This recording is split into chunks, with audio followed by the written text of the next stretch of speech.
ও যুবক বলো না, তোমাকে কর্মযোগ্য কে বানাইলো? কর্মযোগ্য কে রাখলো? যদি অসুস্থতা দিয়ে বিছনায় ফালায় রাখতো কি করতে? কি করার ছিল? অভিযোগ, থানায় কেস,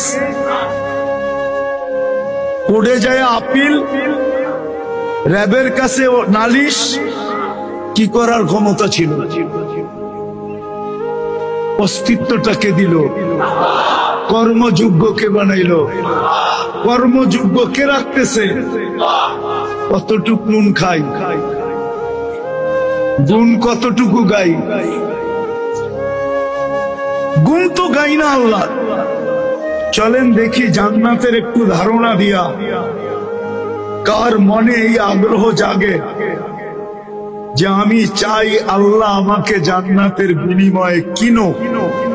এই আগ্রহটা কার মনে পয়দা হয়? একটু জান্নাতের ধারণা দিয়া দেখি।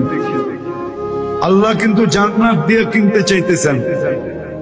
কিনবে কে? ক্রেতার